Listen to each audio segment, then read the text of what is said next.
Itu kita yakini berdasarkan proses-proses yang sudah dibongkar, dikaji, dianalisis oleh para ahli, Dr. Rismon, Dr. Roy, dan yang lain-lain, bahwa skripsi palsu, ijazah palsu, ini akan menjadi sebab pembongkaran kepalsuan-kepalsuan lain. Bawa ke lembaga-lembaga riset internasional, sehingga nanti dari sana keluar second opinion, third opinion, mungkin fourth opinion, fifth opini dalam skala dunia. Tertekan ini para otoritas di Indonesia yang mau bermain curang, yang mau melakukan kriminalisasi, yang mau mempergunakan hukum untuk kepentingan politik. Kalau ditekan oleh dunia, akan nanti tunjukkan Allah.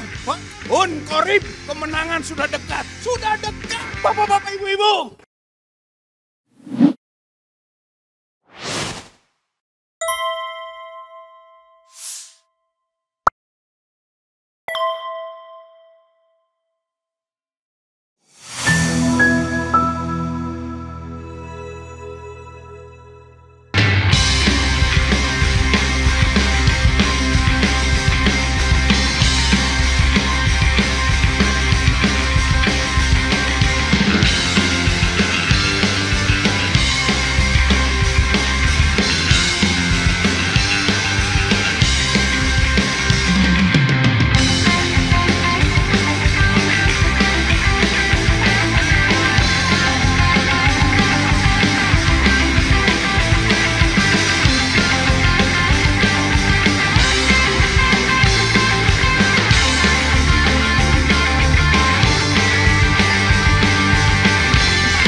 Assalamualaikum warahmatullahi wabarakatuh.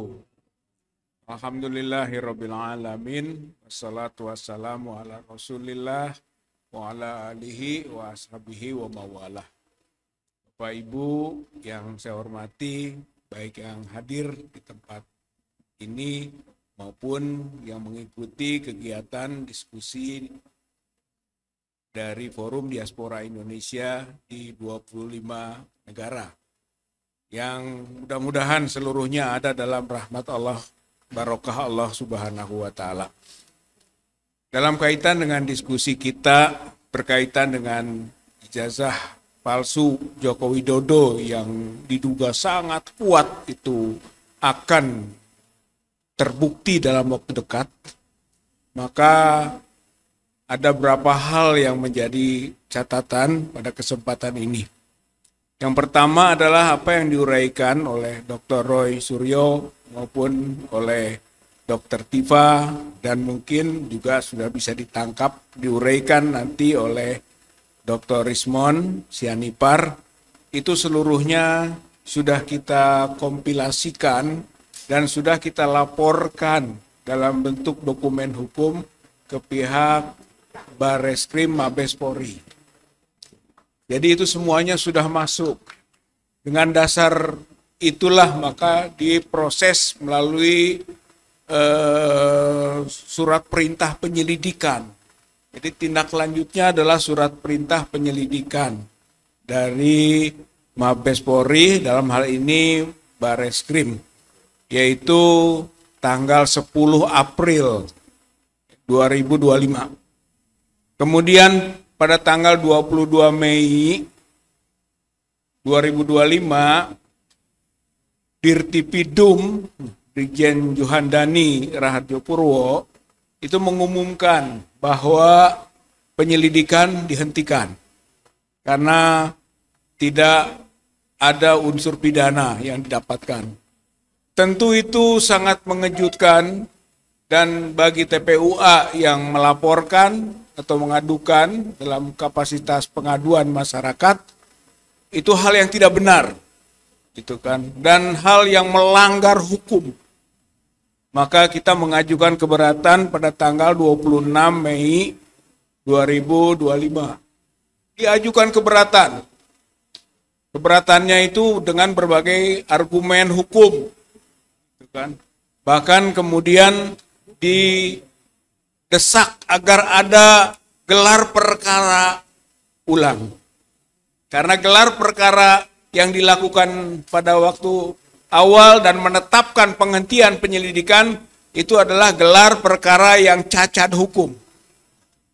Nah, gelar perkara ulang itu terminologinya adalah yang disebut dengan gelar perkara khusus.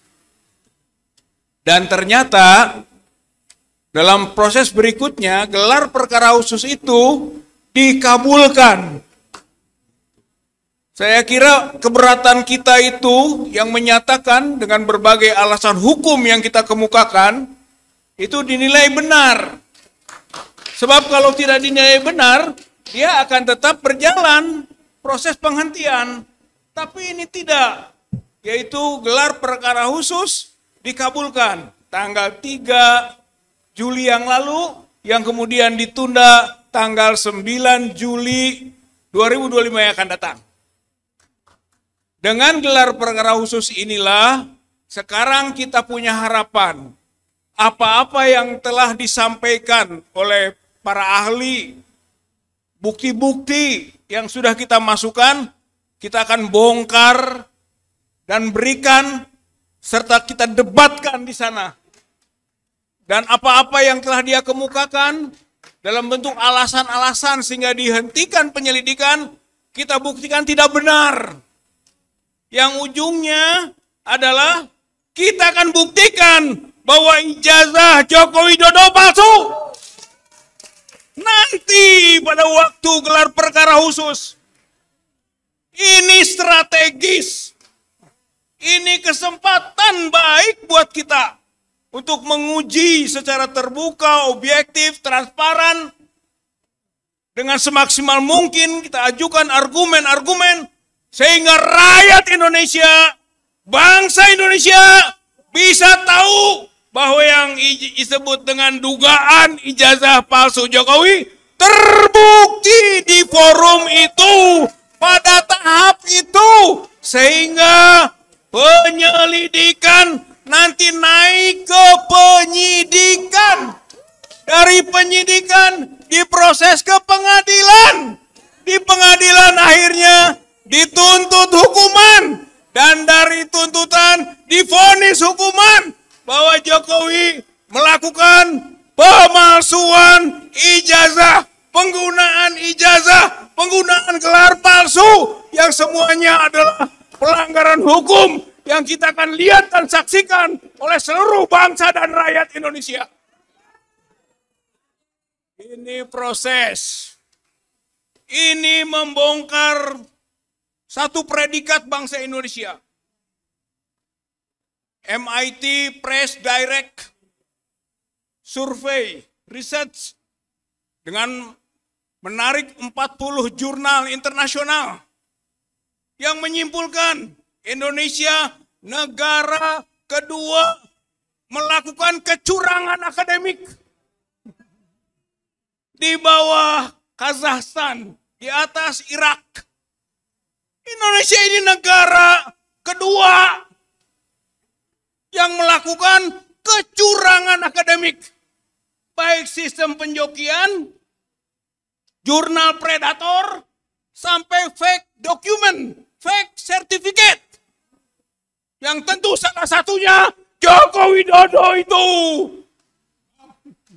Saya kira itu kita yakini berdasarkan proses-proses yang sudah dibongkar, dikaji, dianalisis oleh para ahli, Dr. Rizman, Dr. Roy, dan yang lain-lain, bahwa skripsi palsu, ijazah palsu. Ini akan menjadi sebab pembongkaran kepalsuan-kepalsuan lain.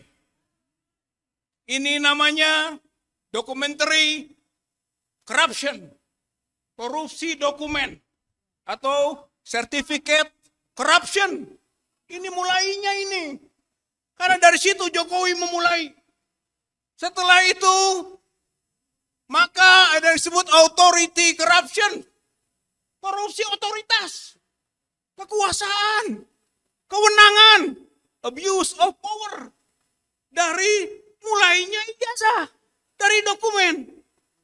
Kesananya final, yang disebut dengan finalnya adalah financial corruption. Financially corruption, korupsi finansial. Maka itulah yang OCCRP tingkat dunia menetapkan bahwa Joko Widodo adalah salah satu daripada kepala negara atau tokoh yang terkorup di dunia. Itu financially corruption, korupsi finansial. Jadi mulainya dokumen, kemudian kewenangan, akhirnya urusan duit yang dirampok, duit yang dikorupsi, kekayaan negara yang dirampas dengan tidak hak, rakyat yang disengsarakan akibatnya. Oleh karena itulah maka menjadi strategis apa yang kita lakukan. Bapak Ibu yang saya hormati, saudara-saudara sekalian, maka harapan kita dengan Forum Diaspora Indonesia yang tadi disebutkan oleh Dr. Tifa, kita akan angkat kasus ini ke tingkat dunia.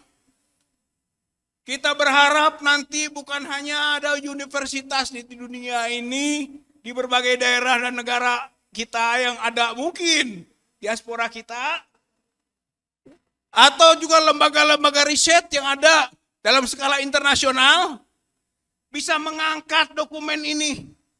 Jadi yang sudah dianalisis oleh Dr. Rismond, oleh Dr. Roy, coba itu dibawa, karena itu sudah cukup itu. Bawa ke lembaga-lembaga riset internasional. Sehingga nanti dari sana keluar second opinion, third opinion, mungkin fourth opinion, fifth opinion, opini dalam skala dunia. Tertekan ini para otoritas di Indonesia yang mau bermain curang, yang mau melakukan kriminalisasi, yang mau mempergunakan hukum untuk kepentingan politik. Kalau ditekan oleh dunia, karena ini persoalan bukan persoalan nasional, apalagi lokal, ini internasional. Dan kita buktikan melalui kegiatan Forum Diaspora Indonesia. Mudah-mudahan ya, ini jadi jalan dari Allah Subhanahu wa Ta'ala untuk menunjukkan bahwa kebenaran menunjukkan jalannya. Kebenaran menemukan jalannya sendiri dengan pembuktian, kejujuran, kebenaran, keadilan akan tegak pada waktunya. Insya Allah Bapak Ibu berjuang di sini tidak sia-sia. Akan nanti tunjukkan Allah. Fathun Qorib, kemenangan sudah dekat. Sudah dekat Bapak-bapak Ibu-ibu. Bola sudah di kotak penalti. Ini kotak penalti bola. Tinggal ditendang. Gol. Palsu.